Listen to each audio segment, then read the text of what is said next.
অনেক মানুষ মারা যায়, মারা যাওয়ার সময় নাকে মুখে দিয়ে রক্ত বের হয়। অনেক মানুষ মারা যায়, মারা যাওয়ার সময় চোখটা উল্টে দেয়।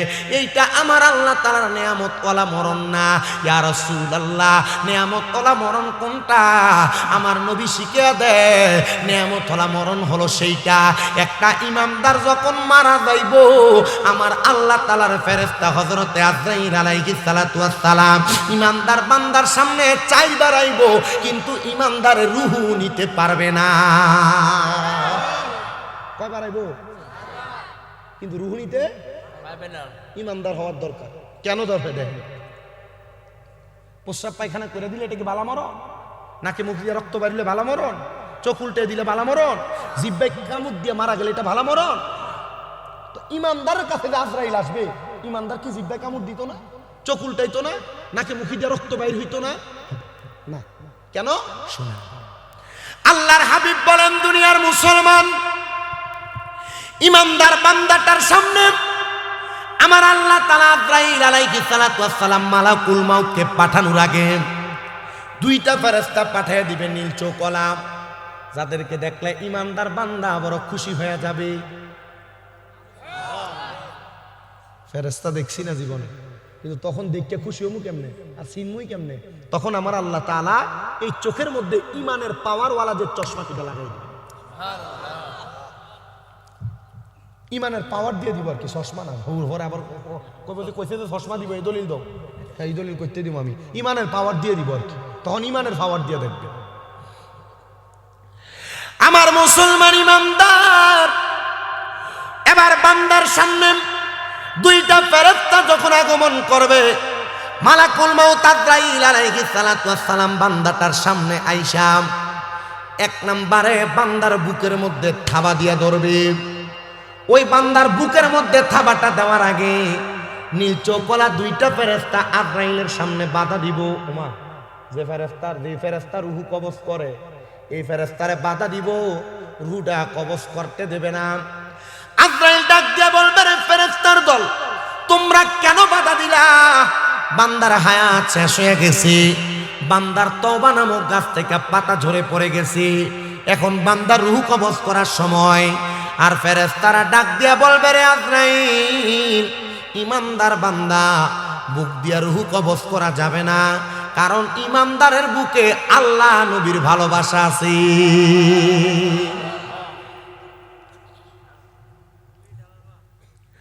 আমার মুসলমান ইমানদার মুসলমানেরা, একটু অন্তরের কান লাগে শুনো, আজরাইল চলে যাবে, আল্লাহ তাআলার হুকুম পায় আবার আজরাইল আলাইহিস সালাতু ওয়াস সালাম ইমানদার বান্দার সামনে আসবে। এবার বিওয়াজিকান নূর ইমানদার বান্দার নূরানি চেহারা বরাবর আজরাইল হামলা করবে। ওই কপালের মধ্য থেকে দুইটা ফেরেশতা বাধা দিয়ে ডাক দিয়া বলবে, রে আজরাইল, ইমানদার বান্দার রূহ তো কপাল দিয়া বের করা যাবে না। বলে কারণটা কি? কারণটা কি? বলে ইমানদার বান্দা এ কপাল দিয়া আমার আল্লাহ তাআলার সেজদা দিছে, আর সুবহান রাব্বিয়াল আলা বইলা আমার আল্লাহর বরত্ব ঘোষণা করেছে, এই জন্য ইমানদার বান্দার কপাল দিয়া রূহ বাহির করা যাবে না। ইমানদার হও। আজরাইল আলাইহিস সালাতু ওয়াস সালাম ফিরে যাবেন, তৃতীয়বার আবার আসবেন, ইমানদার বান্দার ডান দিকে হামলা করবে, ডান বাহু বরাবর। দুইটা ফেরেশতা আবার বাধা দিয়া ডাক দিয়া বলবে, রে আজরাইল, ইমানদার বান্দার রূহ তুমি তার বাহু দিয়া কবজ করতে পারবা না। বলে কারণটা কি? বলে বান্দার ডান দিকে তার মা এবং বাবার খেদমত বিরাজমান, এই জন্য বান্দার ডান দিক দিয়া রূহ কবজ করা যাবে না। এ হইল তৃতীয়বার। আজরাইল ফিরে যাবেন, এবার আবার আসবেন আল্লাহর হুকুম পায়া চতুর্থবার। বান্দার বাম বাহু বরাবর হামলা করবে রূহ নেওয়ার জন্য। ইমানদার বান্দার বাম দিক থেকে আবার দুইটা ফেরেশতা বাধা দিয়া বলবে, রে আজরাইল, বান্দার বাম দিক দিয়ে রূহ কবজ করা সম্ভব না। বলে কেন? বলে বান্দার ডান বাম দিকে বান্দার দান এবং সাদাকাগুলা বিরাজমান, এই জন্য বান্দার বাম দিক দিয়ে রূহ কবজ করা যাবে না। আজরাইল অপেক্ষা করবে, ইয়া মালিকুল কাদির, ইয়া রউফুর রহিম, ওগো রাব্বে কারীম আল্লাহ, ইমানদার বান্দার রূহটা তো কবজ করা সম্ভব হচ্ছে না, কারণ বান্দার যেদিকে হামলা করা হয় রূহটা বের হয় না। কারণ বান্দার প্রত্যেক জায়গায় জায়গায় বান্দার ঈমান আনয়ন করার পরে আমলের পাওয়ারগুলা দেয়াল হয়ে বাধাগ্রস্ত করতেছে। আমার আল্লাহ তাআলা বলবে, রে আজরাইল আলাইহিস সালাতু ওয়াসসালাম, ঈমানদার বান্দা যখন কালেমা পড়েছে, কালেমা পড়ার পরবর্তী সময়ে আমি আল্লাহ তাআলার প্যারা হাবিব মুহাম্মদ মুস্তাফা আহমদ মুস্তাফা সাল্লাল্লাহু আলাইহি ওয়াসাল্লাম নবী তখন তাদের সঙ্গে ওয়াদাবদ্ধ করাইছেন, তারা ইমানদার হয়ে যদি মারা যায়, তারা ইন্তেকাল করার সময় কালেমা পড়বে। ইমানদার বান্দা কালেমা পড়তে পড়তে মারা যাবে, মরণের কষ্ট টের পাবে না। একটা জবান বন্ধ রাখবেন না। আপনারা বলেন মরণ কথাটা সত্য নাকি মিথ্যা? এ মুসলমান শুনো রে, এবার আজরাইল আলাইহিস সালাতু ওয়াসসালাম বান্দার কালেমা পড়ার অপেক্ষা করবে। আল্লাহ পাকের পেয়ারা হাবিব কয়, দুনিয়ার মুসলমান, ইমানদার বান্দাটা যখন কালেমা পড়বে, বান্দার জবান দিয়ে যখন কালেমার বাতাসটা বের হবে, ওই বাতাসের সাথে ইমানদারের রূহ কবজ করা হবে। একটা ছোট্ট বাচ্চা কান্না করলে তার মা তার মাথার মধ্যে হাত বুলিয়ে দিলে ওই বাচ্চাটা যেমন ভাবে আরামে ঘুমায়া যায়, ইমানদার বান্দার রূহটা নেওয়ার সময় ইমানদার বান্দা তেমন ভাবে আরামে ঘুমিয়ে যাবে। বান্দা মরণের কষ্ট টের পাবে না, বান্দা কবরের আযাবের কথা বান্দার স্মরণ হবে না। এবার আজরাইল বান্দার সামনে দাঁড়ায় থাকবে, ওই যে দুইটা ফেরেশতা বান্দাটার সামনে জান্নাতের মেশক আম্বরের আতরের ঘ্রাণ লাগায় দিবে। ওই বান্দাটা এবার আতরের ঘ্রাণটা পাইয়া চক্ষুটা যখন খুলবে, তাকে দেখবে বান্দার সামনে জান্নাতি একটা তুফা আপেল ধরে রাখা হইল। ওই বান্দাটা জান্নাতি আপেলের দিকে তাকিয়ে পড়বে কালিমা তাইয়্যিবা লা ইলাহা ইল্লাল্লাহু মুহাম্মাদুর রাসূলুল্লাহ সাল্লাল্লাহু আলাইহি ওয়াসাল্লাম। বান্দা যখন কালিমা পড়বে, এবার বান্দার রূহটা আজরাইল কবজ করবে। বান্দা ভয় পাবে না, বান্দা চোখ উল্টাবে না, বান্দা জিহ্বায় কামড় দিবে না, বান্দা প্রস্রাব পায়খানা করবে না, বান্দার গাড়ের রোগ, হাতের রোগ, পায়ের রোগ ছিড়বে না। ইয়া রাসূলুল্লাহ কেন গো? বলে বান্দাটা ইমানদার। আল্লাহ ইমানদার বান্দার চরিত্রটা কেমন? আল্লাহ কই, ইন্নাল্লাযীনা আমানু ওয়া আমিলুস সলিহাতি উলাইকা হুম খায়রুল বারিয়া। নিশ্চয় যারা ঈমান আনে এবং নেক আমল করে, আমি আল্লাহ তাদেরকে বললাম উলাইকা হুম খায়রুল বারিয়া, এরা হইল সবচাইতে ভালো মানুষ, ভালো ব্যক্তি। এ মুসলমান, এই ইমানদারের দল, এ আমার ঢালার পার এলাকার বাবারা, আশেপাশে এলাকার মুসলমান ইমানদারেরা, আমি আপনাদের সবার কাছে আপনাদের জানাই, ইমানদারের দাম, ইমানদারের সম্মানটা কত একটু শুইনালন। এবার ইমানদারের রূহটা লইয়া আজরাইল আলাইহিস সালাতু ওয়াসসালাম সামনের দিকে যাবে। ইমানদার বান্দার রূহটা আজরাইলের হাতে থাকবে না। ডাক দিয়ে বলবে, রে আজরাইল, আমার রূহটা তোমার হাতে যেহেতু থাকে না, তুমি আমার আল্লাহর কাছ থেকে একটা পাত্র তালাশ করো, জান্নাতের মধ্যে যাইয়া স্বর্ণ এবং রূপা দুইটা পেয়ালা আনবে। ইমানদার বান্দার রূহটা সেই জায়গায় রাখবে। রাখার পরে দেখবে তাকায়া ইমানদার বান্দার রূহটা সেই জায়গার মধ্যে থাকে না। ইমানদার বান্দার রূহ লইয়া যখন যাবে, ইমানদার বান্দার রূহ তখন আজরাইলকে ডাক দিয়া বলবে, আজরাইল, ও আজরাইল, আমার রূহ তুমি কেন এত আস্তে আস্তে নিয়ে যাও? কেন রে আস্তে কেন নে? আমি তো তোমারে বড় তাড়াতাড়ি নিয়ে যাই। বলে, না না না রে আজরাইল, তুমি যদি জানতা আমার আল্লাহ তাআলা আমি ইমানদারের জন্য কত বড় নিয়ামত রেডি করে রাখছে, তাহলে তুমি আমার আরো তাড়াতাড়ি নিয়ে যাইতা। এ আজরাইল, তুমি বলো না ইমানদারের জন্য আমার আল্লাহ তাআলা কত বড় নিয়ামত রেডি করে রাখছে। আজরাইল আলাইহিস সালাতু ওয়াসসালাম রে তখন ইমানদার বান্দার রূহ শোনায়া দিব। আজরাইল আলাইহিস সালাতু ওয়াসসালাম রে শোনায়া দিব, জাযাউহুম ইনদা রাব্বিহিম, আমার আল্লাহ তাআলা ইমানদার বান্দার একটা পুরস্কার দিব। ওই পুরস্কারটার নাম হলো জান্নাতু আদিনিন তাজরি মিন তাহতিহাল আনহার। এত সুন্দর জান্নাত, ওই জান্নাতের নাম হলো জান্নাতুল আদন। ওই জান্নাতের নিচে দিয়া আমার আল্লাহ তাআলা একটা নহর প্রবাহিত করবে। ওই নহর প্রবাহিত করবে, ইমানদাররা ডাক দিয়া বলবে, আল্লাহ গো, ইমানদার বান্দা কতদিন থাকবে? কয় তাহতিহাল আনহারু খালিদিনা ফিহা আবাদা। ইমানদার বান্দাটা জান্নাতের মধ্যে চিরস্থায়ী বাসিন্দা হইয়া থাকবে, বের হতে চাইবে না, বের হতে চাইবে না। ইমানদার বান্দাটারা তখন সামনের দিকে নিয়ে যাওয়া হবে। আসমানের ফেরেশতারা 19 জন করে করে জান্নাতের দরজার সামনে সামনে দাঁড়ায় থাকবে আর বলবে, আহলান ওয়া সাহালান, মারহাবান মারহাবান দুয়ুফুর রহমান, স্বাগতম স্বাগতম বলে বলে ইমানদার বান্দাটারা জান্নাতের দিকে আহ্বান করবে। নবী গো, ও দয়ার নবী, আমরা কি তেমন ইমানদার হইয়া মরতে পারবো নি? একটাবার আপনি নবী আমাদেরকে বলেন না। নবী আমার কই, দুনিয়ার জমিনের মধ্যে তোমরা যারা আমি নবীর আদেশ মান্য করো, আমি নবীর পথে চলাফেরা করো, তোমরা ওই ইমানদার হইয়া মরতে পারবা। জান্নাতের সুসংবাদ, জান্নাতের সুখাবার তোমরা খাইতে পারবা। ইয়া রাসূলুল্লাহ, ইয়া হাবিবাল্লাহ, নবী গো, আমরা সব পাইতে চাই, সব বহন করতে চাই, সব গ্রহণ করতে চাই।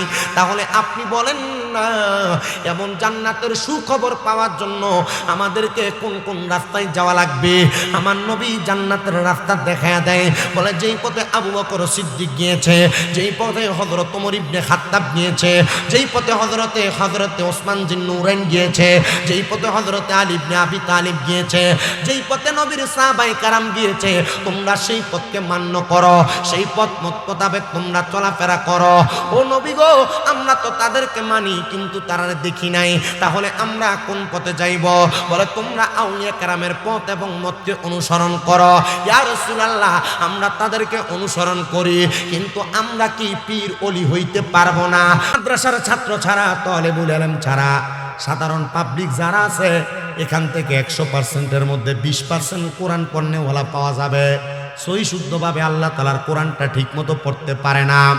এ দাড়ি পাকা মুরব্বীরা, আমি জানি পর্দার অন্তরালে আমার অনেক মা বোনেরা আমার বয়ান শ্রবণ করতেছে। এ সিলেটের কোম্পানিগঞ্জের ঢালার পার এলাকার আমার পর্দার অন্তরালের মা বোনেরা, আমি চাই না গো তোমরা কেউ আমার সামনে থেকে ওয়াজ শোনার পর জাহান্নামে যাও। আমি চাই সিলেট সহ কোম্পানিগঞ্জ সহ ঢালার পার সহ সমস্ত বাংলাদেশের যত মুসলমান আছে, নারী পুরুষ, সবাই যেন আল্লাহ তাআলার জান্নাতের মধ্যে যায়। তো আল্লাহ তাআলার জান্নাতে যাওয়ার জন্য আমাদেরকে দুনিয়ার জমিনের মধ্যে এমন ভাবে চলাফেরা করা লাগবে, যেই চলাফেরাটা আমাদেরকে জান্নাতের রাস্তা পর্যন্ত দেখায়। কথা কন্যা ঠিক কিনা? সাহাবায়ে কেরাম আমার নবীরে ডাক দিয়া বলেন, ইয়া রাসূলুল্লাহ, নবী গো, আপনার কাছে জানতে যে আপনি নবী বলেন না আল্লাহ তাআলার কোন বান্দাটা যারা মুসলমান দুনিয়াতে কেমন করে চললে তারা দুনিয়া এবং আখিরাতটারে সুন্দর বানাইতে পারবে? নবী আমার বলেন, উম্মত শুনো শুনো, দুনিয়ার জমিনের মধ্যে কোন মানুষ যদি ওয়াকিরাতুল কোরআন, আল্লাহ তাআলার কোরআন তেলাওয়াত করেন, 2 নাম্বার ওয়া ইবাদাতু বিল্লাহ, আল্লাহর জন্য ইবাদত করে এবং দুনিয়ার জমিনের মধ্যে সঠিক ঈমানের উপর অটল থাকে, আমার আল্লাহ তাআলা ওই বান্দাটারে দুনিয়ার জমিনের মধ্যে জান্নাতের সুসংবাদ দেয়। জোরে কোন সুবহান। বলেন বলেন, কিসের সুসংবাদ দেয়? এটা কি কবুতরের গোশত খাওয়ানি গরম দিয়ে লইল না? লাইটটার কারণে গরম। আব্বা ফাললে বন্ধ করে দিচ্ছে, লাইট অফ করে দাও। আমি আসলে লাইট দিয়ে ওয়াশ করি না। তোরা এত দূরে হবিগঞ্জ থেকে কেডান চাললে বলা যায়, এ হবিগঞ্জতে আইসে। তাহলে আল্লাহ তাআলার বান্দাদেরকে আমার আল্লাহ তাআলা জান্নাতের খবর দেয়। আচ্ছা, আজকে যারা আপনারা ঢালার পাড়ের মাহফিলে কবরবাসী রুহের মাগফিরাত কামনায় ২য়তম সুন্নি ইসলামী সম্মেলনে আসছেন, ঢালার পাড় চেয়ারম্যান বাড়ির পাশেই মাহফিলে, আপনারা কোন তো আপনারা কি দুনিয়ার কাউরে খুশি করবার লাগে আইছেন না আল্লাহরে? আল্লাহরে যারা খুশি করে তারা জান্নাত পায়। মারহাবা কোন। এখন এই খুশিটা ফ্যান্ডেলের ভিতরে যতক্ষণ আছেন ততক্ষণ না বাইরে হইলেও থাকবো? কেমনে থাকবো? ফ্যান্ডেলের অবস্থা দেখলে তো বোঝা যায় কয়জনের মাথার টুপি আছে আর কয়জনের নাই। ওই একজন হাওলাত করে লয়ে মাথার দেশ।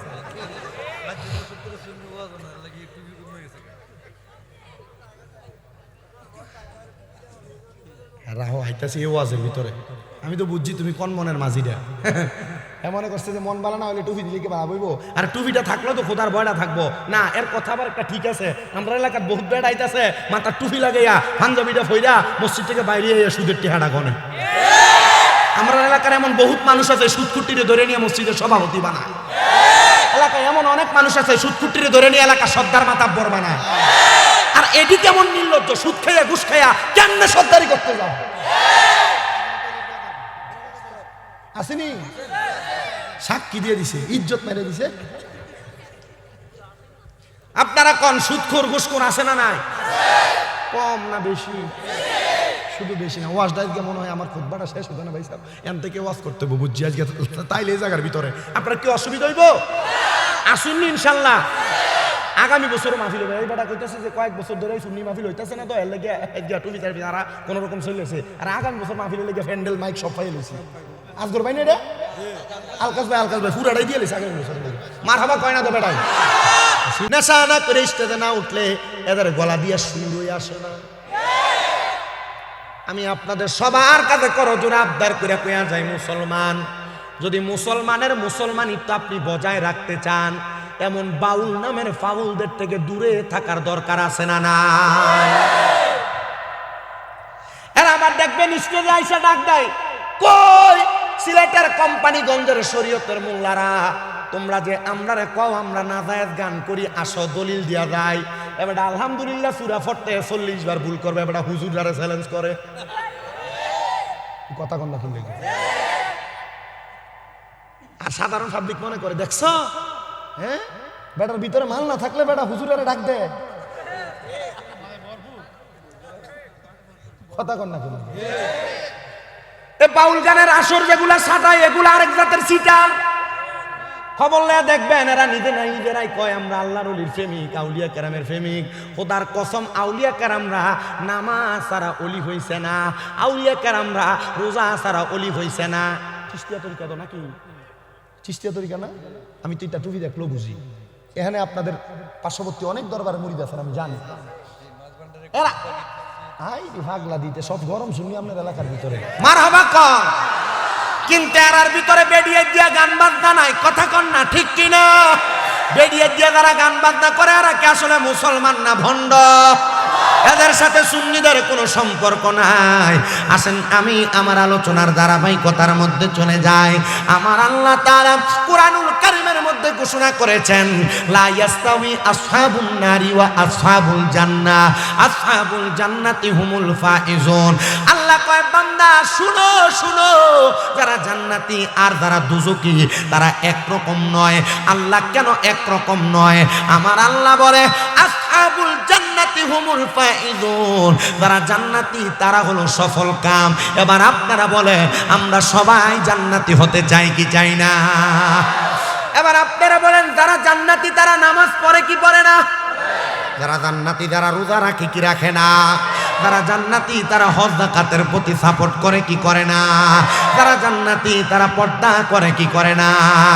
এই পর্দার অন্তরালের আমার মা, সারা বাংলাদেশে আমার যত ভক্তবিন্দু আছে আমি তাদের কাছে বলি, আমি আজকে সিলেটের কোম্পানিগঞ্জের ঢালার পাড়ের সুন্নি মহাসম্মেলনে আপনারা যারা বিভিন্ন তরিকার বিভিন্ন দরবারের ভাই বাবারা আসছেন, আমি আপনাদের কাছেও বলে যাই, আপনারা যারা জান্নাতে যাইতে চান, ঈমান আনয়ন করার পরে যেমন ভাবে একটা মানুষের পেট না থাকলে পিঠের কোনো দাম থাকে না, একটা মানুষের পেটের সাথে পিঠ না থাকলে যেমন দাম থাকে না, ঈমান আনার পরে আমল না করলে, ঈমান আনার পরে নামাজ না পড়লে, ঈমান আনার পর রোজা না রাখলে, ঈমান আনার পর দান সদকা হজ যাকাত না করলে, ঈমান আনার পর মহিলারা পর্দা না করলে, যেমন ভাবে পেটের সাথে পিঠের একটা সম্পর্ক আছে গো, ঈমানের সাথে আমলেরও সম্পর্ক আছে না না? সুন্নিরা ওয়াজ করে না, হুইনা তো ওয়াজ।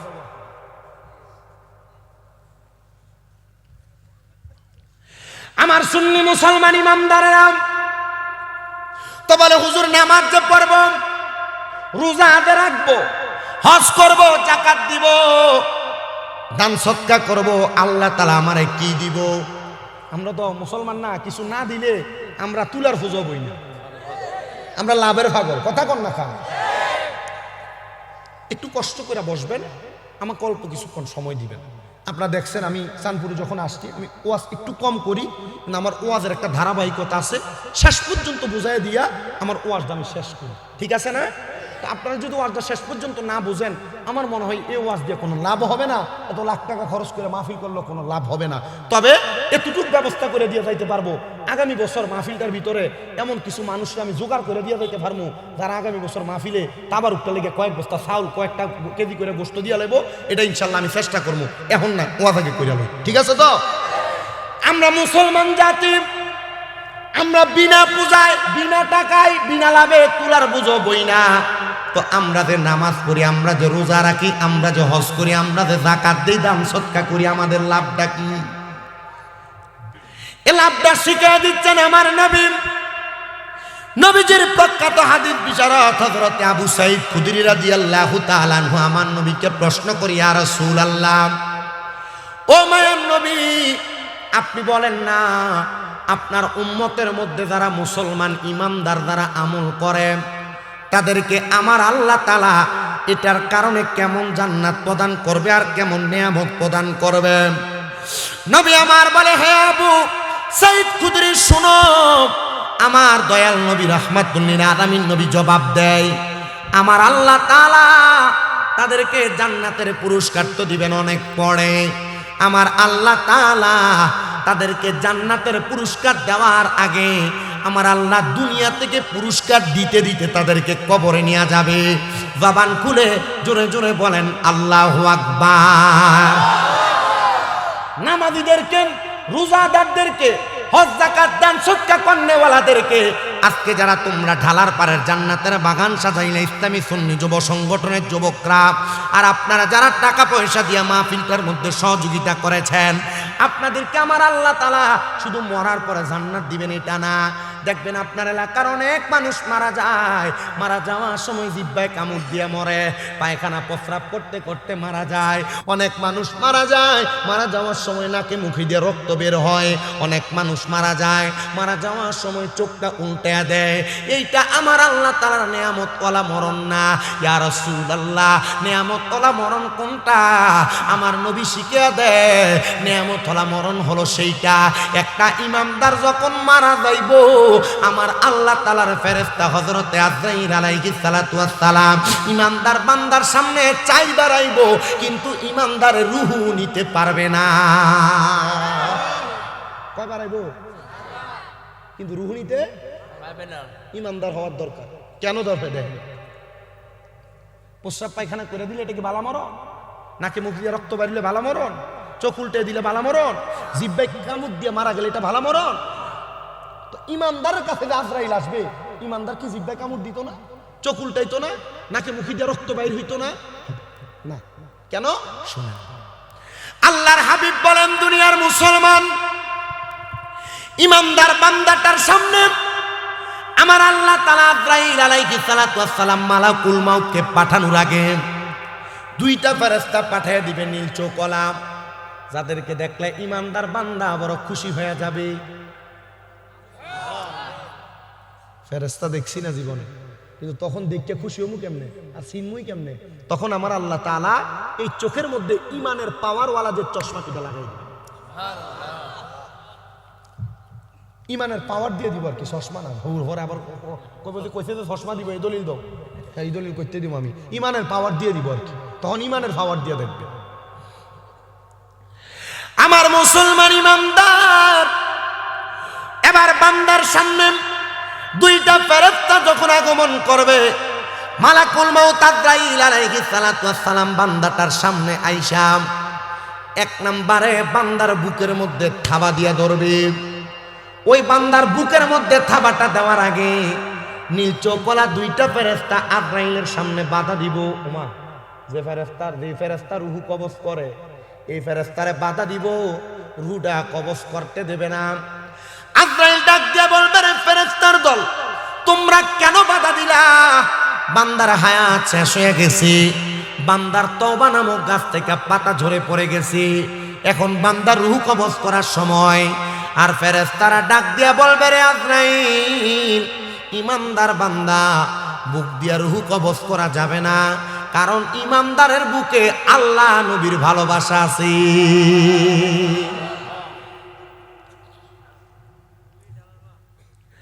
আমার মুসলমান ইমানদার মুসলমানেরা, একটু অন্তরের কান লাগে শুনো।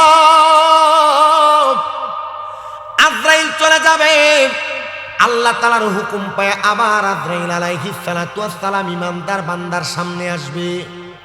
এবার বিওয়াজিকান নূর ইমানদার বান্দার নূরানি চেহারা বরাবর আজরাইল হামলা করবে। ওই কপালের মধ্য থেকে দুইটা ফেরেশতা বাধা দিয়ে ডাক দিয়া বলবে, রে আজরাইল, ইমানদার বান্দার রূহ তো কপাল দিয়া বের করা যাবে না। বলে কারণটা কি? কারণটা কি?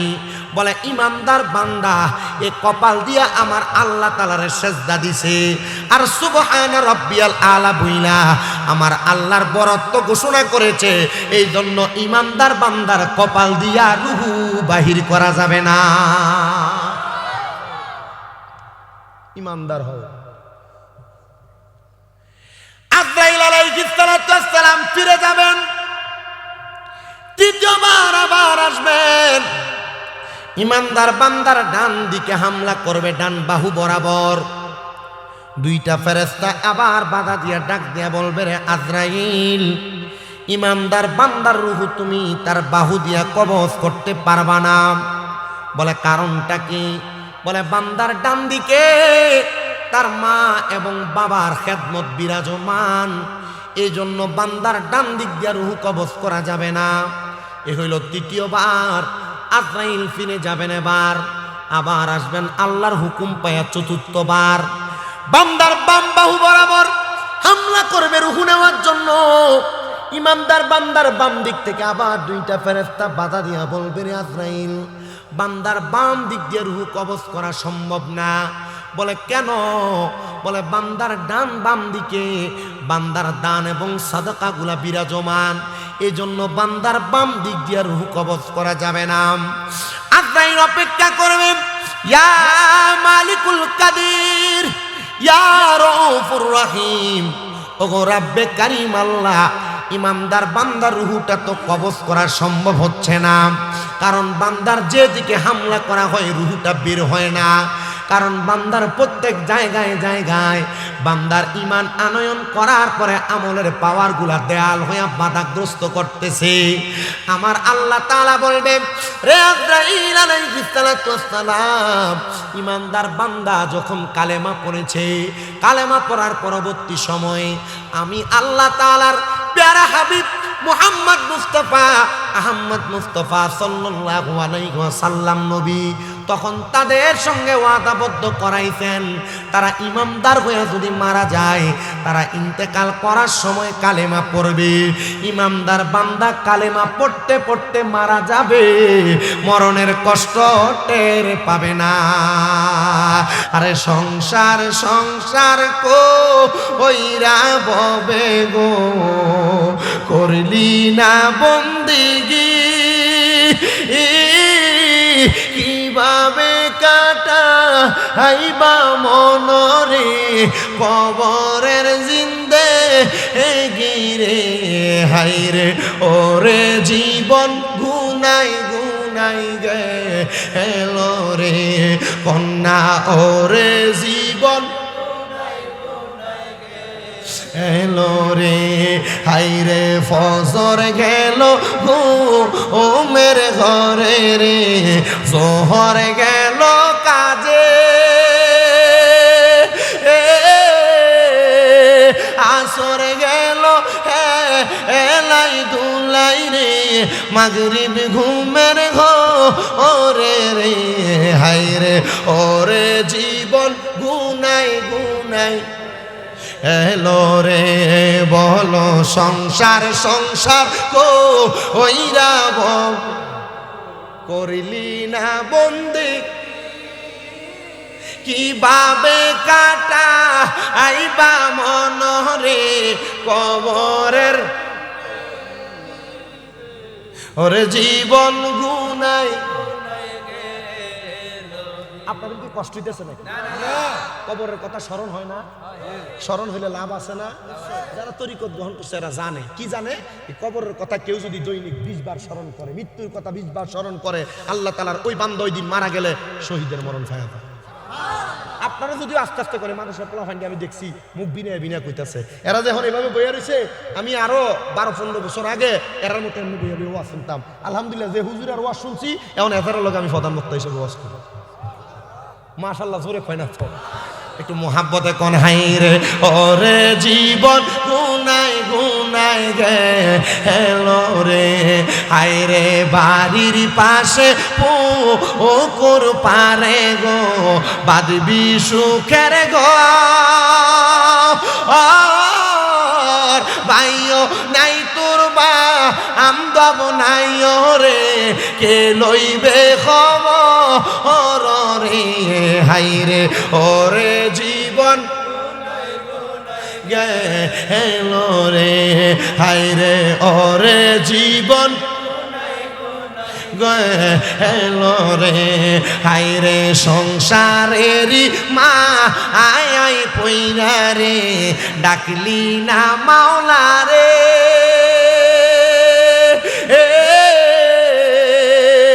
হিসাব কিন্তু দিতে হবে রে, ওই পারে হাসো ওরে রে, হাই রে ওরে জীবন গুনাই গুনাই গেলো রে। একটা জবান বন্ধ রাখবেন না। আপনারা বলেন মরণ কথাটা সত্য নাকি মিথ্যা? এ মুসলমান শুনো রে, এবার আজরাইল আলাইহিস সালাম বান্দার কালেমা পড়ার অপেক্ষা করবে। আল্লাহ পাকের পেয়ারা হাবিব কয়, দুনিয়ার মুসলমান ইমানদার বান্দাটা যখন কালেমা পড়বে, বান্দার জবান দিয়ে যখন কালেমার বাতাসটা বের হবে, ওই বাতাসের সাথে ইমানদারের রূহ কবজ করা হবে। একটা ছোট্ট বাচ্চা কান্না করলে তার মা তার মাথার মধ্যে হাত বুলিয়ে দিলে ওই বাচ্চাটা যেমন ভাবে আরামে ঘুমায়া যায়, ইমানদার বান্দার রূহটা নেওয়ার সময় ইমানদার বান্দা তেমন ভাবে আরামে ঘুমিয়ে যাবে। বান্দা মরণের কষ্ট টের পাবে না, বান্দা কবরের আযাবের কথা বান্দার স্মরণ হবে না। এবার আজরাইল বান্দার সামনে দাঁড়িয়ে থাকবে, ওই যে দুইটা ফেরেশতা বান্দাটার সামনে জান্নাতের মেশক আম্বরের আতরের গ্রান লাগায় দিবে। ওই বান্দাটা এবার আতরের গ্রানটা পাইয়া চক্ষুটা যখন খুলবে, তাকে দেখবে বান্দার সামনে জান্নাতি একটা তুফা আপেল ধরে রাখা হইল। ওই বান্দাটা জান্নাতি আপেলের দিকে তাকিয়ে পড়বে কালিমা তাইয়্যিবা লা ইলাহা ইল্লাল্লাহু মুহাম্মাদুর রাসূলুল্লাহ সাল্লাল্লাহু আলাইহি ওয়াসাল্লাম। বান্দা যখন কালিমা পড়বে, এবার বান্দার রূহটা আজরাইল কবজ করবে। বান্দা ভয় পাবে না, বান্দা চোখ উল্টাবে না, বান্দা জিহ্বায় কামড় দিবে না, বান্দা প্রস্রাব পায়খানা করবে না, বান্দার গায়ের রোগ, হাতের রোগ, পায়ের রোগ ছিড়বে না। ইয়া রাসূলুল্লাহ কেন গো? বলে বান্দাটা ইমানদার। আল্লাহ ইমানদার বান্দার চরিত্রটা কেমন? আল্লাহ কয়, ইন্নাল্লাযীনা আমানু ওয়া আমিলুস সলিহাতি উলাইকা হুম খায়রুল বারিয়া। নিশ্চয় যারা ঈমান আনে এবং নেক আমল করে, আমি আল্লাহ তাদেরকে বললাম উলাইকা হুম খায়রুল বারিয়া, এরা হইল সবচাইতে ভালো মানুষ, ভালো ব্যক্তি। এ মুসলমান, এই ইমানদারের দল, এ আমার ঢালার পার এলাকার বাবারা, আশেপাশে এলাকার মুসলমান ইমানদারেরা, আমি আপনাদের সবার কাছে আপনাদের জানাই, ইমানদারের দাম, ইমানদারের সম্মানটা কত একটু শুইনালন। এবার ইমানদারের রূহটা লইয়া আজরাইল আলাইহিস সালাম সামনের দিকে যাবে। ইমানদার বান্দার রূহটা আজরাইলের হাতে থাকবে না। ডাক দিয়ে বলবে, রে আজরাইল, আমার রূহটা তোমার হাতে যেহেতু থাকে না, তুমি আমার আল্লাহর কাছ থেকে একটা পাত্র তালাশ করো, জান্নাতের মধ্যে যাইয়া স্বর্ণ এবং রূপা দুইটা পেয়ালা আনবে। ইমানদার বান্দার রূহটা সেই জায়গায় রাখবে। রাখার পরে দেখবে তাকায়া ইমানদার বান্দার রূহটা সেই জায়গার মধ্যে থাকে না। ইমানদার বান্দার রূহ লয়ে যখন যাবে, ইমানদার বান্দার রূহ তখন আজরাইলকে ডাক দিয়ে বলবে, আজরাইল, ও আজরাইল, আমার রূহ তুমি কেন এত আস্তে আস্তে নিয়ে যাও? কেন রে আস্তে কেন নে? আমি তো তোমারে বড় তাড়াতাড়ি নিয়ে যাই। বলে না না না রে আজরাইল, তুমি যদি জানতা আমার আল্লাহ তাআলা আমি ইমানদারের জন্য কত বড় নিয়ামত রেডি করে রাখছে, তাহলে তুমি আমার আরো তাড়াতাড়ি নিয়ে যাইতা। এ আজরাইল, তুমি বলো না ইমানদারের জন্য আমার আল্লাহ তাআলা কত বড় নিয়ামত রেডি করে রাখছে। আজরাইল আলাইহিস সালাতু ওয়াস সালাম রে তখন ইমানদার বান্দার রূহ শোনায়া দিব। আজরাইল আলাইহিস সালাতু ওয়াস সালাম রে শোনায়া দিব, জাযাউহুম ইনদা রাব্বিহিম, আমার আল্লাহ তাআলা ইমানদার বান্দার একটা পুরস্কার দিব। ওই পুরস্কারটার নাম হলো জান্নাতু আদিনিন তাজরি মিন তাহতিহাল আনহার। এত সুন্দর জান্নাত, ওই জান্নাতের নাম হলো জান্নাতুল আদন। ওই জান্নাতের নিচে দিয়া আমার আল্লাহ তাআলা একটা নহর প্রবাহিত করবে। ওই নহর প্রবাহিত করবে, ইমানদাররা ডাক দিয়ে বলবে, আল্লাহ গো, ইমানদার বান্দা কতদিন থাকবে?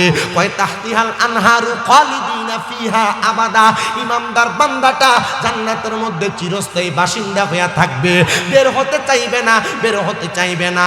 ইমানদার বান্দাটারা তখন সামনের দিকে নিয়ে যাওয়া হবে। আসমানের ফেরেশতারা 19 জন করে করে জান্নাতের দরজার সামনে সামনে দাঁড়ায় থাকবে আর বলবে, আহলান ওয়া সাহালান, মারহাবান মারহাবান দুয়ুফুর রহমান, স্বাগতম স্বাগতম বলে বলে ইমানদার বান্দাটারা জান্নাতের দিকে আহ্বান করবে। নবী গো, ও দয়ার নবী, আমরা কি তেমন ইমানদার হইয়া মরতে পারবো নি? একটাবার আপনি নবী আমাদেরকে বলেন না। নবী আমার কই, দুনিয়ার জমিনের মধ্যে তোমরা যারা আমি নবীর আদেশ মান্য করো, আমি নবীর পথে চলাফেরা করো, তোমরা ওই ইমানদার হইয়া মরতে পারবা। জান্নাতের সুসংবাদ, জান্নাতের সুখাবার তোমরা খাইতে পারবা। ইয়া রাসূলুল্লাহ, ইয়া হাবিবাল্লাহ, নবী গো, আমরা সব পাইতে চাই, সব বহন করতে চাই, সব গ্রহণ করতে চাই। তাহলে আপনি বলেন না, এমন জান্নাতের সুখবর পাওয়ার জন্য আমাদেরকে কোন কোন রাস্তায় যাওয়া লাগবে? আমার নবী জান্নাতের রাস্তা দেখায়া দেয়। বলে, যেই পথে আবু বকর সিদ্দিক গিয়েছে, যেই পথে হযরত ওমর ইবনে খাত্তাব গিয়েছে, যেই পথে হযরতে ওসমান জিন নূরাইন গিয়েছে, যেই পথে হযরতে আলী ইবনে আবি তালিব গিয়েছে, যেই পথে নবীর সাহাবায়ে কেরাম গিয়েছে, তোমরা সেই পথকে মান্য করো, সেই পথ মোতাবেক তোমরা চলাফেরা করো। ও নবী গো, আমরা তো তাদেরকে মানি কিন্তু তারা দেখি নাই, তাহলে আমরা কোন পথে যাইব? বলে, তোমরা আউলিয়া কেরামের পথ এবং মতকে অনুসরণ করো। ইয়া রাসূলুল্লাহ, আমরা তাদেরকে অনুসরণ করি, কিন্তু আমরা কি পীর ওলি হইতে পারবো না? কত পীরের হাতে হাত রাইখা আপনি বায়াত গ্রহণ করলেন, কিন্তু নিজে একবার চিন্তা করলেন না আপনিও ইবাদতের মাধ্যমে ওলি হওয়ার সম্ভাবনা আছে, কিন্তু আপনারা ওলি হইতে চেষ্টা করেন না, আপনারা ওলিদের হাত ধরেই থাকতে চান। মনে রাখতে হবে রে মুসলমান, নবী যারা ধরছে তারা সাহাবী, সাহাবায়ে কেরাম ধরছে যারা তারা তাবী, তাবী যারা ধরছে তারা তাবে তাবী, তাবে তাবী যারা তৈরা এবার খোলাফায়ে রাশিদিন, সলফে সালেহিন, নুজাবা নুকাবা আব্দুল আখিয়া সহ পীর কুতুব ওলি গাউস কুতুব পর্যন্ত সব আসছে। এই পথ যারা ধরে রাখছে তাদের এক এক সময় এক একটা উপাধি হয়ে গেছে। আপনি যদি 5 ওয়াক্ত নামাজ পড়া, রোজা রাইখা ইবাদত কইরা বাড়তি কিছু নফল ইবাদত করেন, তখন আপনি আর আল্লাহর বান্দা থাকবেন না, আপনি আল্লাহর বান্দা থেকে বন্ধু হয়ে যাবেন। এ মুসলমান, বন্ধু হওয়ার কারণে আমার আল্লাহ তাআলা ঘোষণা করে, বান্দার দলেরা শুইনা রাখো, তখন আমার আল্লাহ তাআলা দুনিয়ার সাধারণ পাবলিককে সাধারণ পাবলিক রাখেন না, আমার আল্লাহ তাআলা বান্দাটারে আল্লাহর বন্ধু বানায় নেন। ওই বন্ধুটা দুনিয়াতে যখন কোনো কাজ করে তার হাতটা আমার আল্লাহর কুদরতের হাত হয়ে যায়। মুখ দিয়া কোনো কথা বললে ওই জবানটা আমার আল্লাহর কুদরতের জবান হয়ে যায়। কান দিয়া কোনো কথা শুনলে ওই কানটা আমার আল্লাহ তাআলার কুদরতের কান হয়ে যায়। মুসলমান, ও নবীর উম্মতের দলেরা, আমি এমন একজন আল্লাহর খাস বুজুর্গ বান্দার কথা তোমাদেরকে বলতেছি, যার নাম হযরতে আবু ইউসুফ তাবতাজানি রহমাতুল্লাহ আলাইহি। যিনার জীবনীতে আমি পড়া দেখলাম উনি সারা জীবনটা আল্লাহ তাআলার ইবাদতের মধ্যে কাটাইছেন। নামাজের সময় নামাজ পড়তেন 5 ওয়াক্ত, কিন্তু নামাজ আদায় করার পরে ওনার যে বাড়তি সময়টা থাকতো, উনি বাড়তি সময়টা দুনিয়ার জমিনের মধ্যে আল্লাহ তাআলার বাড়তি ইবাদত করে কাটাইতেন। হুজুর হযরতে আবু ইউসুফ তাবতাজানি কি কোনো খানা খাইতেন না? উনি কি সংসার করতেন না? আবু ইউসুফ তাবতাজানি সংসার করেন নাই। শাহজালাল ইয়ামিনী সংসার করছেন, করছে? বড় বড় যারা আউলিয়া কেরাম তারা সংসার করেন নাই। আমরা মোল্লারা যারা হুজুরে মসজিদে ইমামতি করি না, আমরা একটা খাচ্ছ দিয়ে গেছে, আমরা মসজিদের ইমামতি যারা চাকরি মনে করি, মসজিদের ইমামতিরে যারা চাকরি মনে করবো এটা চাকরের পিছনে নামাজ পড়ানো যায় আছে? কথা কই না, চাকরের পিছনে নামাজ পড়ানো যায় আছে? মসজিদের ইমামতিরে চাকরি যারা মনে করে এটা চাকর, এ মনে করতেছে ফজরের নামাজ পড়ে জোহর পর্যন্ত ঘুমাইলাম, জোহরের নামাজ পড়ে আসর পর্যন্ত ঘুমাইলাম, আসর নামাজ পড়ে চা দোয়ানো বইয়ে চা খাইলাম, মাগরিবের নামাজ পড়ে কোনো রকম ঘুরলাম গাল্লাম, এসার পরে আবার ঘুমাইলাম, এটাই মনে হয় চাকরি। কথা কই না, এইটা চিন্তা করা করি আমরা সভাপতি দমক দেয়, আমরা সেক্রেটারি দমক দেয়, আমরা এলাকার সাধারণ সাবলিক মুসল্লি দমক দেয়। কথা কয় না? এই ইমামতি যারা করবে, মসজিদের যারা ইমাম হবে, পুরো এলাকার নেতা, ইমাম যা বলবে তাই চলবে, কিন্তু চলে না। কথা কয় না তো, চলে না।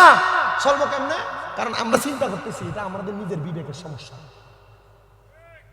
কথা কন না কেন আপনারা? ওই একটাই কইছি ঠিক।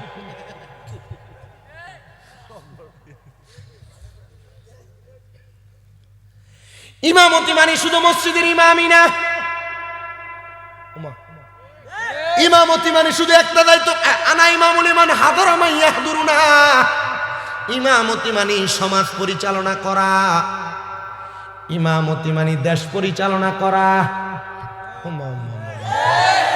তারা চিন্তা করতেছে আরে হুজুর দি হুজুরের পক্ষে কথা কইতাছে, আমি কি আপনার এলাকাতে ইমামতি করতাম? আমু বেটা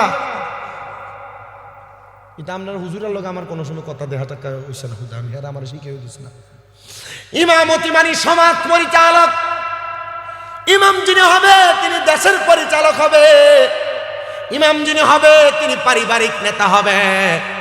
কিন্তু বর্তমানের ইমাম আর আগের ইমাম এক না।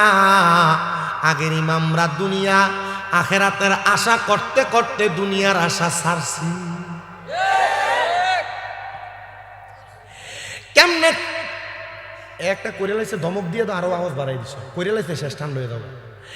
কেমনে আবার শোনেন বাবা, হযরতে আবু ইউসুফ দাপ্তাদানি বলে জগতের মানুষ, বিবাহ শাদী কোনো কিছু করলাম না, আমি শুধু আল্লাহ তাআলার জান্নাত এবং আখিরাতের আশা কইরা আমি বিবাহ করি নাই।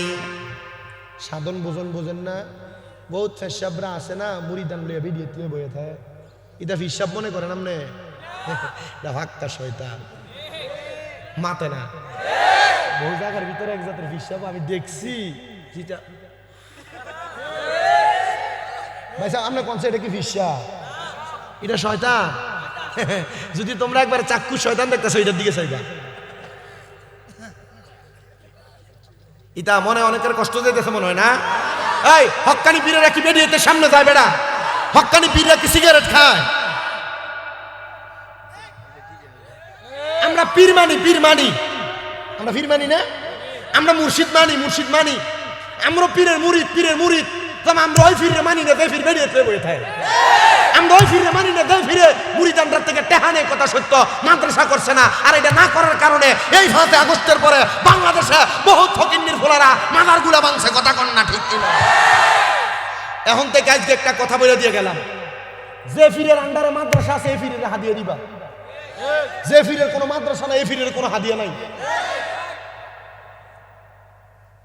ফিরের আমনে মুরিদানের থেকে গরু নিব, ছাগল নিব, টেহা নিব, আর হেয়ার ফ্যাক্টরি অত বড় বানাইব। হ্যাঁ খাইব, হেয়ার বাড়িতে বিল্ডিং বানাইব। আরে মিয়া, এই যে মাজার বাং সামনে রেখে এটা ফক্কে আসিলেন, আমি আসিলাম, বলে হুজুর এটা কিতা কইলেন? কেমনে?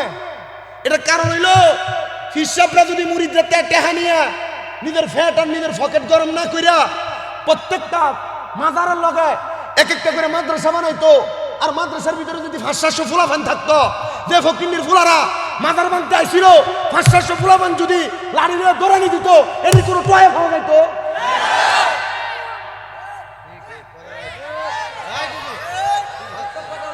কথা কয় না, গরম কথা কন ঠিক কিনা? সবই তো ঠিক, বেসিকটা কোনটা? তাহলে বেঠিক হলো এটা, যে ফির মাদ্রাসা করছে না, নিজের মুরিদের টিহা দিয়া নিজের পকেট গরম করছে, এটা ফির না, এটা জি। এটা কলা গাছ কেমনে জির কাটে, জির যেমনে কলা গাছ কেটে নষ্ট করে, এই জির এমন মুড়িদ যারা নষ্ট করে। কুমিল্লা যাইও দাওয়াত দিয়ে গেলাম, শামীম রেজার মাদ্রাসা দেখকেইও। আর কুমিল্লা না যাইলে শুধু ইউটিউবে ফেসবুকে লেহ শামীম রেজার মাদ্রাসা দেখবা, ফলাফাইন কতলা।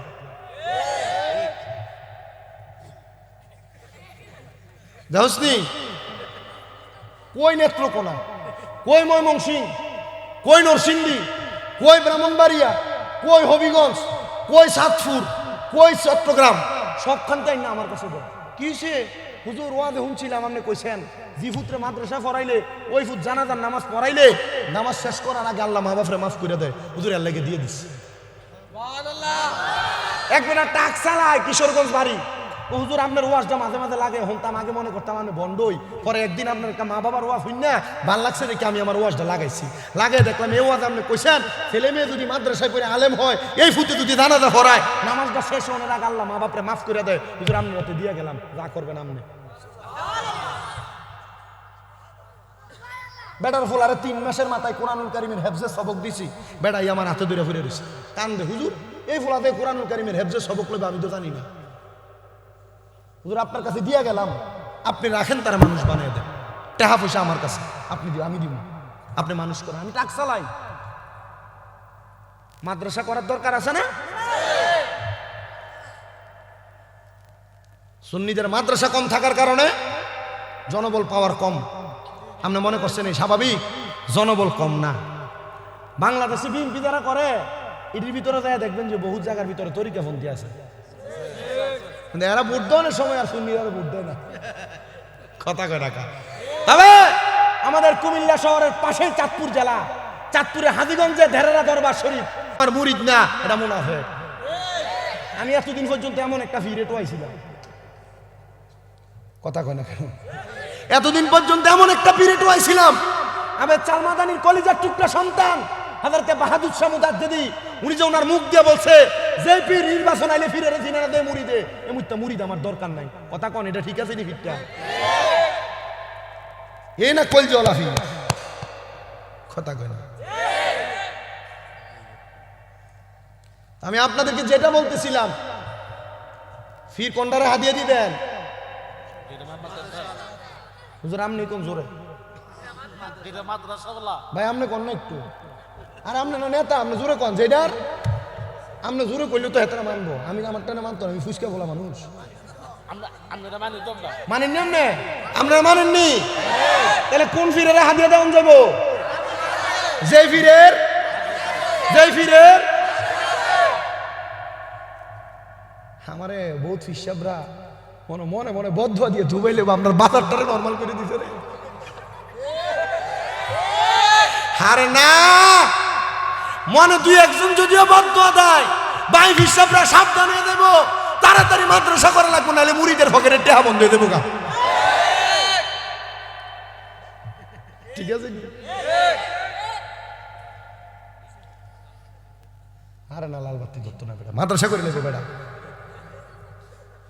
বহুত ফিসাবরা করছে, ফমানো আছে আমার কাছে। হিতা আমি যে বছর ওয়াজ করে আইছি, পরের বছরই মাদ্রাসা দাওয়াত দিয়ে লয়ে গেছে আমার, মারহাবা কর, আমার ডাক দিয়ে এভাবে ধরে নিয়ে কইছে নুরুল হক চিশতি ভাই, ধরে কইছে বাজান গত বছর যে কয়ে গেছিলেন মাদ্রাসার কথা, ওই যে আমার মাদ্রাসা, এই যে ফোলা ভেন্ডি, এটা আমার মাদ্রাসা। আমি কই আল্লাহ, আমার ওয়াজ কামে লাগছে, কষ্ট হইতেছে আপনারা। আল্লাহর ওলি হযরত আবু ইউসুফ তাফতাজানি বিয়া করছিল, আমি কিন্তু ওয়াজ হেডার ভিতরে, আমি কিন্তু লাইন বেলাইন থেকে আবার জাগাতাম, ঠিক রাখতে হবে। আবু ইউসুফ তাফতাজানি বলেন,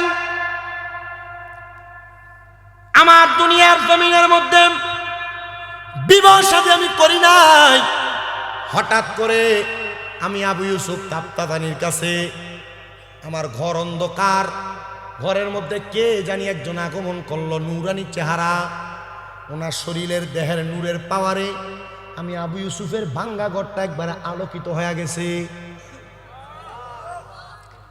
আমি আমার মাথা উঠে আর চোখ খুলতে পারলাম না, আমি দেখলাম ওনার চেহারার নূরানিত আলোতে আমার পুরাটা ঘর আলোকিত হয়ে গেছে। আমি জিগাইলাম, কে গো আপনি? উনি আমারে ডাক দিয়া কয়, তুমি আমারে চিনো না? যেই নবীর পাগল হইয়া আখেরাতের জন্য কানতে কানতে চোখটারে লাল বানাইছ, আমি হইলাম সেই রাহমাতুল লিল আলামিন। ইয়া রাসূলুল্লাহ, নবী, ও দয়ার নবী গো, আপনার আমি এত ডাকা ডাকি আপনি নবীর দিদার পাই না, কিন্তু আজকে আপনি নবী দি আমি আবু ইউসুফের ঘরে কেন তাশরিফ আনলেন?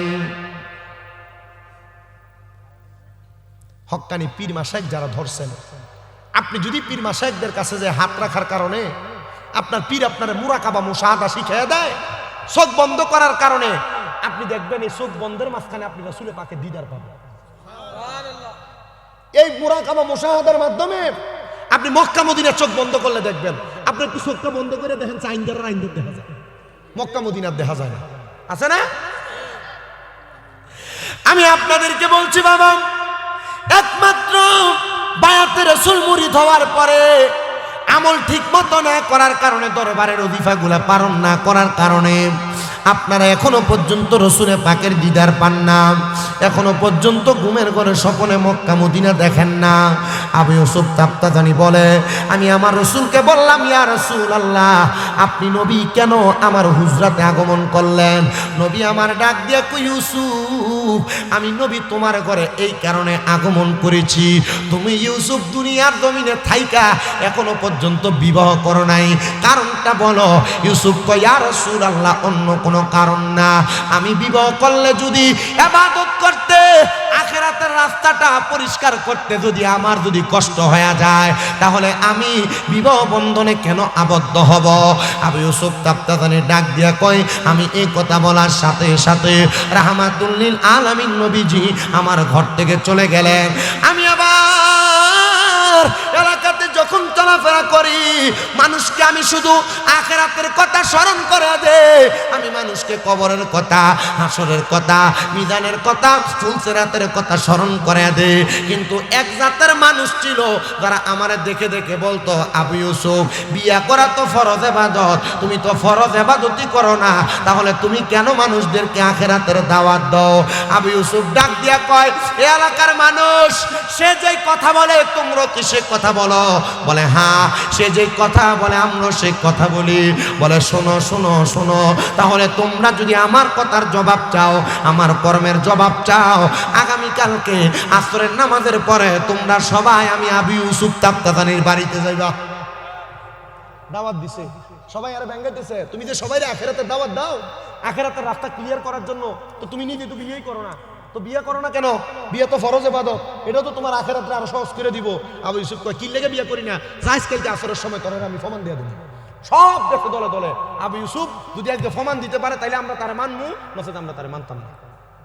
সবাই আবু ইউসুফ তাফতাজানির দরবারে যায়। আবু ইউসুফ তাফতাজানি তার বাড়ির সামনে যে একটা সোজা রাস্তা, এই রাস্তাটার মাঝখান দিয়া বড় বড় গাছের গুড়ি, বড় বড় গাছের কাঠ লাকড়ি এনে ফালাইয়া বড় একটা টাল বানাইছে। সবাইকে, আবু ইউসুফ তাফতাজানি কই তুমি? বলে আমি ঘরে। তো তুমি না আমরা দাওয়াত দিলা, কেন বিয়া করো না? আমরা প্রমাণ দিবা, তো আয়ো না, আমরা প্রমাণ দাও। তোমরা আয়ো, তোমরা তো আমি দাওয়াত দিছি, তোমরা আমার ঘরে আয়ো। আচ্ছা আহন যাইবো? কেমনে আইবো? গাছ দিয়ে না মান দিয়ে রাখছে। সবাই ডাক দিয়া, আবু ইউসুফ তাফতাজানি, আমি পারি নাই রে, আমরা কেউ পারি নাই। সবাই কয়, পারস না কেন? চল গাছ কাটার জন্য কুড়াল সেনা ব্যবহার করে, করাত ব্যবহার করে নিয়ে আয়। করা তার সেনা, কুড়াল আইনা গাছ কাটতে কাটতে চারদিকে মাগরিবের আযান। আবু ইউসুফ তাফতাজানি উনি নামাজে দাঁড়িয়ে গেলেন। সবাই গাছগুলা কাইটা আবু ইউসুফ তাফতাজানির ঘরে। এ আবু ইউসুফ, তুমি বলো রে, কেন তুমি বিবাহ করো না? আমাদেরকে উত্তর দাও। আবু ইউসুফ তাফতাজানি কয়, তোমরা আমি গতকালকে দাওয়াত দিয়েছিলাম, কোন সময়? কয় আসরের পরে। কয় এখন কোন সময়? কয় মাগরিবের সময়। কয় যাও, আসরের পরের দাওয়াত আসরের সময়, ওই মাগরিবের পরে কোনো জবাব পাইবা না, আগামীকালকে আসো। মানুষকে কামড়া করছি, দাওয়াত দিল আসরের পরে, গাছ কাটতে কাটতে কোন সময় হয়েছে? মাগরিবের পর হয়ে গেছে গা, কারণ মাগরিবের পরে তার দাওয়াত নাই, যাও কালকে। পরের দিন আবার সবাই আসছে আবু ইউসুফ তাফতাদানির বাড়িতে। আইসা দেখে আগের দিন যে পরিমাণ কাঠ দিয়ে বান্ধিছে এর পরের দিন দ্বিগুণ কাঠ দিয়ে বান্ধিছে। এরা চিন্তা করছে আবু ইউসুফ যেহেতু আগের দিন আমরা বান্ধিছে, আজকে আমরা দাওসিনি কুড়াই লয়ে যাবো, আমরা কাটতে তারপরে আবু ইউসুফের কাছে যাবো। তো বান যেহেতু ডাবল, এদিনও কাটতে কাটতে মাগরিবের আজান হয়ে গেছে, আর যাইতে পারে না। আর তৃতীয় দিন আর একবার প্রস্তুতি হয়ে আসছে।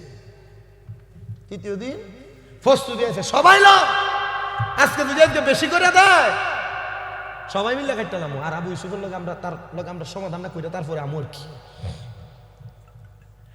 হাজারাতে আবু ইউসুফ তাফতাদানির দরবারে তৃতীয় দিন সবাই আগমন করলো। সবাই আগমন করে দেখে প্রথম 2 দিনের মতো আর কাঠ নাই, আজকে খোলা মেলাই আছে। সবাই বড় অবাক হয়ে গেছে, আজকে সবাই কুড়াল নিয়ে আসলাম, কাটার জন্য করাত নিয়ে আসলাম, কিন্তু আজকে আর বাড়ির সামনে কোনো কাঠ নাই। সামনে আগমন করলেন আবু ইউসুফ, আজকে তো বাধা দিলা না, আজকে কাটবো না, তাইলে আজকে প্রশ্নের জবাবটা দাও। আবু ইউসুফ কয়, তোমরা একটা প্রশ্ন জানার জন্য কয়দিন চেষ্টা করছো? কাজ গেল 3 দিন। এরে এলাকার মানুষ, আমার ঘরটারে তোমরা মনে করো আখেরাত, আর মাঝখানে যেটা 2টা গাছের গুড়ি দিয়া তোমরা আমি 2 দিন বাধা দিছি। এই গাছের গুড়ি হইল দুনিয়া, গাছের গুড়ি হইল সংসার, গাছের গুড়ি হইল ব্যবসা, গাছের গুড়ি হইল দুনিয়া, সমাজ কল্যাণ, সমাজের কাজকর্ম। গাছের গুড়িগুলা কাইটা গাছের গুড়িগুলার সামাল দিয়া আমার ঘরে আইতে তোমরা সময় লাগছে 3 দিন। এই 3 দিনে তোমরা মাওলার ইবাদত কতটুকু করতে পারছ? বলে আমরা এতটুক পর্যন্ত করতে পারি না, আসর থেকে মাগরিব পর্যন্ত গাছ কাটতে কাটতে সময় গেছে।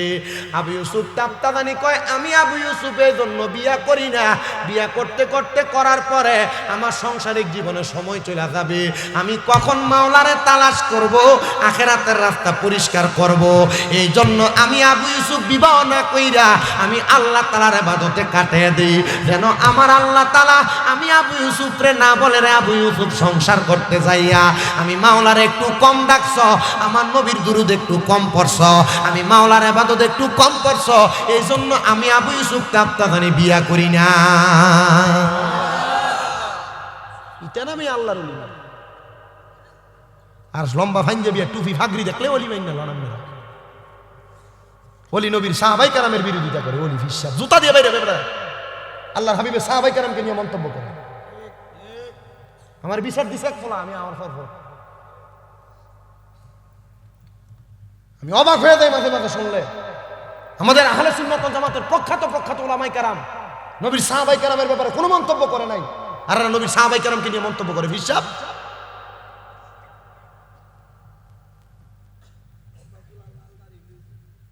লম্বা চুল লাল দাড়িটা হিসাব। হ্যাঁ, আপনারা বলেন আসহাবিকান নুজুম, যে সাহাবায়ে কেরাম আসমানের তারকার সাথে আল্লাহর হাবিব তুলনা করেছেন, ওই সাহাবায়ে কেরামদেরকে নিয়ে যারা সমালোচনা করে এরা শিয়া, এরা মুসলমান না।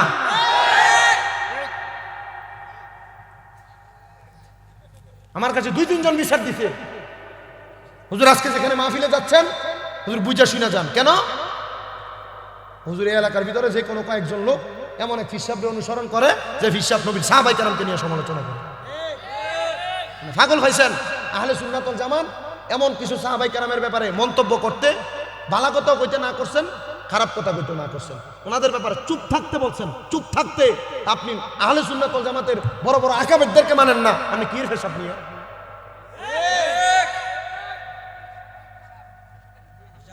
আল্লাহ আমাদেরকে বোঝার তৌফিক দান করেন। আমি এই জন্য আপনাদের সবার কাছে বলছিলাম, বাবা আল্লাহর আলী হযরত আবু ইউসুফ তাফতাদানি রাহমাতুল্লাহ আলাইহি দুনিয়ার জমিনের মধ্যে মানুষদেরকে আখিরাতের রাস্তাটা চিনিয়ে দিছে। আর মানুষগুলা ডাক দিয়ে কই, জগতের মানুষ তোমরা শুনে নাও, দুনিয়ার জমিনের মধ্যে থাকা অবস্থায় যে মানুষগুলা আল্লাহকে পাওয়ার জন্য, রসুলকে পাওয়ার জন্য তাদের দুনিয়ার মায়া ত্যাগ করে দেয়, আমার আল্লাহরে ভয় করে, আমার আল্লাহ তাআলা তাদেরকে জান্নাত প্রদান করে।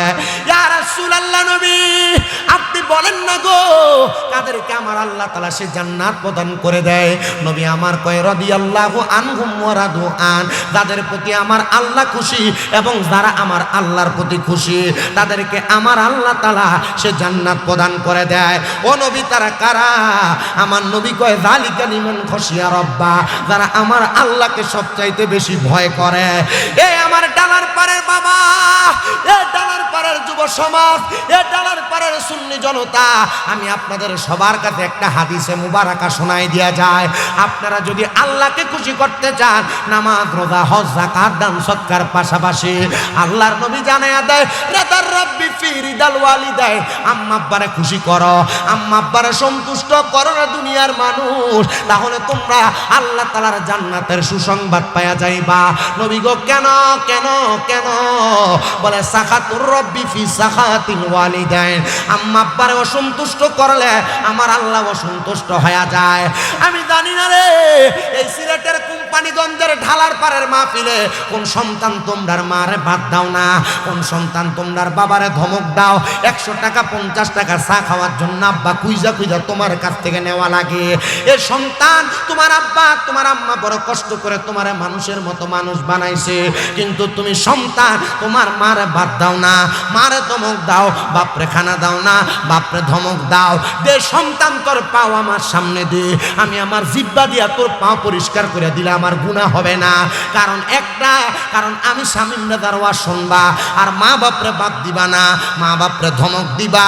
আল্লাহর কসম করে বলি এমন ওয়াজ শুনে কোনো লাভ হবে না। সিলেট বিভাগের সবচেয়ে বড় আলেম দিয়া যদি ওয়াজ করাও আর মা বাপরে বাত না দাও, আল্লাহর কসম করে বলি রে মুসলমান ইমানদারেরা, এমন ওয়াজ মাহফিল শুনে কোনো লাভ হবে না। এই জন্য আমি এই ডালার পাড়ের প্রত্যেকটা যুবক প্রত্যেকটা মুরব্বীর কাছে আমি একটা কথা বলে দিয়ে যাই, আজকের মাহফিল কবুল হবে কি হবে না এটার গ্যারান্টি কেউ দিতে পারবে না। তবে একটা গ্যারান্টি দেওয়া যায়, আগামীকালকে যদি শোনো ঢালার পাড়ের কোনো দোকানে বইসা কোনো মুরব্বী বলতেছে হ্যাঁ আমার সন্তান কোনোদিন আমার সাথে কোনো অন্যায় করে নাই, তবুও বাড়িতে যাইয়া আমার পায়ে ধরে মাপ চাইছে, সন্তানেরা মনে করতেছো মা বাবার পা ধরলে তোমার দাম কমে যাবে, সম্মান কমে যাবে। না না না, দাম কমবে না, সম্মান কমবে না। আমি এই বছর কুমিল্লা আলিয়া মাদ্রাসা থেকে কামেল ফেকায় ফাইনাল পরীক্ষা দিব। আমি বলতে পারি আমার বুকের মধ্যে হাত দিয়া আমি আমার এলেমের জোর দিয়ে ওয়াজ মাহফিল করি না। আমি যেই দিন শুনছি মা বাবার পায়ের মধ্যে চুমা দিলে জান্নাতের চৌকাটে চুমা দেওয়ার সওয়াব পাওয়া যায়, স্বাদ পাওয়া যায়, আমি সেই দিনই মাদ্রাসায় ক্লাস 6 7 যখন পড়ি আমার মা বাপরে ঘুমন্ত অবস্থায় পায়ের মধ্যে চুমা দেওয়ার পর থেকে আল্লাহ তাআলা আজকে 9 বছর থেকে 10 বছরে পড়ছে ওয়াজ মাহফিল আমি করতেছি, আমার আল্লাহ তাআলা আমার সম্মান ইজ্জত বাড়াইয়া দিছে। মা বাবার পায়ে চুমা দিলে, মা বাবার পায়ে ধরলে দাম কমে না, সম্মান কমে না, ইজ্জত কমে না। আপনারা বলেন আম্মা আব্বার পায়ের কাছে সন্তান ছোট হয়ে থাকলে ওই সন্তানটা জগৎ বিখ্যাত বানায় একজন, তিনি কি? মাহফিল কবুল হবে কিনা কেউ গ্যারান্টি দিতে পারবে না। যদি আগামীকালকে শোনো দোকানে বলতেছে হ্যাঁ শামীম রাজার ওয়াজ শুনে আমার ফুতে কোনোদিন আমার লোক অন্যায় করছে না, তবুও বাড়িতে আমার পায়ে ধরে মাপ চাইছে, ওয়াজ কবুল হয়ে গেছে। কিন্তু অনেক সন্তান চিন্তা করে হুজুর যাদের বাড়িতে আব্বা আছে তারা বাড়িতে যে বাবার পায়ে ধরে মাপ চাইবো, হুজুর আমার তো আব্বা নাই আমি কার পায়ে ধরে মাপ চাইবো? হুজুর যাদের বাড়িতে মা আছে তারা বাড়িতে যাইয়া মার পায়ে ধরে মাপ চাইবো। হুজুর আমার তো মা নাই আমি কার পায়ে ধরে মাপ চাইবো? এ সন্তান একটু পরে আখিরি মুনাজাত হয়ে যাবে, রব্বির হামহুমা কামা রব্বায়ানি সগীরা বইলা আল্লাহর দরবারে দোয়া করলে আমার আল্লাহ তাআলা তোমার মা বাবার কবর আযাব মাফ করে দিবে। কিন্তু অনেক সন্তান চিন্তা করে হুজুর আমার মা বাপ বড় কষ্ট করে আমারে মানুষের মতো মানুষ করছে, এখন আমার কাছে টাকার অভাব নাই কিন্তু আমি আমার আব্বা জানলে 10 টাকা 100 টাকা 50 টাকা চা পানির খরচ দিতে পারি না আব্বা কবরে। সন্তান চিন্তা করে দেখো মা পান্তা ভাতগুলা সকালবেলা খায় নাই, মা চিন্তা করতে আমার সন্তান রৌদ্র দিয়া কাজকর্ম শেষ করে স্কুল শেষ করে আসলে পান্তা ভাতটা খাইলে আমার সন্তানের কলিজাটা ঠান্ডা হবে। ওই মা এখন কবরের বাসিন্দা, মার পাতে একটা মুখ খাবার তুমি তুলে দিতে পারতেছ না। সন্তান যাদের মা কবরে যাদের আব্বা কবরে আজকে শুধু আখিরি মুনাজাতের মধ্যে দোয়া করবা রব্বির হামহুমা কামা রাব্বায়ানি সগীরা। আল্লাহর নবী কয় দুনিয়াতে কোনো সন্তানের মা বাপ মারা যাওয়ার পরে ওই সন্তান যদি চোখের মণিকুটার মধ্যে একটা মাছির মাথা পরিমাণ পানি ছেড়া কান্দে, ওই পানি মাটিতে পড়ার আগে আমার আল্লাহ তার মা বাবার জীবনের গুনাহ মাফ করে দিবে। সন্তান রে, আব্বা আম্মা কবরে, আব্বা আম্মা যদি বাইচা থাকতো, যদি ভাত খাওয়াইতা 12 মাসে 1000 টাকা করে, প্রতি মাসে লাগলে 12,000 টাকা লাগতো। যদি মা বাপরে প্রতি মাসে খানা খাওয়াইতা, ফল ফ্রুট কিনা খাওয়াইতা, 2000 টাকা করে খরচ করলে প্রতি মাসে 2000 করে 12 মাসে 24,000 টাকা লাগতো। আখিরি মুনাজাত দিয়ে আমি মুসাফির মানুষ চলে যাব। আল্লাহ 3 ব্যক্তির দোয়া কবুল করে, এর মধ্যে আমি একজন মুসাফির। আল্লাহ তাআলার দরবারে তোমাদের জন্য দোয়া করব। এই ঢালার পাড়ের ইসলামী সুন্নি যুব সংগঠনের মাহফিলটা আগামী বছরও হবে। তাদের মা বাপ কবর আজকে তার জন্য দোয়া করা হবে। আল্লাহ যেন তাদের মা বাপরে মাফ করে দেয়। আমি 5টা সন্তান চাইবো তারা আগামী বছর মাহফিল করার জন্য। বলো হুজুর আমার মা কবরে, আমার বাবা কবরে, আমার মা বাপ থাকলে আমি আমার মা বাপরে খাওয়াইতাম। মা বাবার মোহাব্বতে আমি 10,000 টাকা 1 নাম্বার আগামী বছর দান করব। যদি থাকেন একজন সন্তান 1 নম্বরে হাতটা তুলে বলেন হুজুর আমার মা নাই, আমার বাবা নাই। হ্যাঁ আলকাস ভাই নগদ নাকি? নগদ দিয়া দিছেন 10,000 টাকা। আল্লাহ কবুল করো, মঞ্জুর করো। আলকাস ভাই আগামী বছর প্যান্ডেল দান কর। কই আলকাস ভাইটা কই? আমার আলকাস ভাই দয়াময়, তোমারে দেখিবার মনে নয়। ওরে তোমারে না দেখলে আমার মনে লাগে ভয় রে। আমার মুর্শিদ দয়াময়, তোমারে দেখিবার মনে নয়। আল্লাহ কবুল করো, মঞ্জুর করো। আমার আলকাস ভাই আগামী বছরের জন্য মাইক প্যান্ডেল দান করব। আবার আগামী বছরের জন্য দান করার পরে এই বছর আরো 10,000 টাকা নগদ দান করছে। আল্লাহ কবুল করো, মঞ্জুর করো। আলকাস ভাইয়ের মনের আশা পূরণ করো, বংশের কবর আযাব মাফ করো। আগামী বছর 10,000 টাকা দিবেন। 2 নম্বরে আরেকটা সন্তান চাই। বলে হুজুর আমার মা নাই, আমার আম্মার জন্য দোয়া করেন। আমার আব্বা নাই, আব্বার জন্য দোয়া করেন। মারহাবা কয় না রে? 3, 4, 5, 6, 7, 8, 9, 10 বান্ডেলটা পাই গান। আচ্ছা নই থাক, কি কোন ভাই আপনার কাছে থাক। 10,000 ফাটি নাই? বাবুল ভাইয়ের আব্বা এবং দাদার নামে ঠিক আছে 10,000 টাকা দিয়েছে, 5,000 হলো নগদ। বাবুল ভাই কোন না? কই বাবুল ভাই? আরে মাশাআল্লাহ, বেটা কালো হইলে চেহারা মায় আছে না? তুমি কি রাগ করতেছেন কোন? আমি মাহফিলে অতিথি দেখছি বহুত জায়গার। আপনি সভাপতি, আপনি মনে কষ্ট না ভাই, আমার কাছে খুব ভালো লাগতেছে। কিটা বহুত জায়গার ভিতরে সভাপতি প্রধান অতিথি দিলে আইয়ে আর সালাম দেয়ার কিটা কিটা কয় আর সবার বাইতে যায়। আজকে ভাইছি অতিথি কয়েকজন, তারা বইয়ে রয়েছে, পুরা মাহফিল শুনছে মুনাজাত দিয়ে দেবো। মারহাবা কন্যা দো। বাবুল ভাই কার নামে? বাবা এবং দাদার নামে। আল্লাহর রাস্তায় মাহফিলে নগদ দিচ্ছেন 5,000, আবার দিবেন 5,000, মোট হইল 10,000। আরো জোরে কোন মারহাবা। আল্লাহ কবুল করো, মঞ্জুর করো। বাবুল মিয়া ধন্য, বাবার ধন্য ছেলে, ধন্য মায়ের ধন্য সন্তান। আল্লাহ বাবুল মিয়ার মনের নেক নেক আশাগুলো পূরণ করো। আসেননি আমার আলকাস ভাইয়ের মতো, বাবুল মিয়ার মতো আগামী বছর 10,000 টাকা দান করবেন একজন। হাতরা তুলে বলবেন হুজুর আমার মা নাই, আমার বাবা নাই, আমি আগামী বছর 10,000 টাকা দিয়া দিতাম।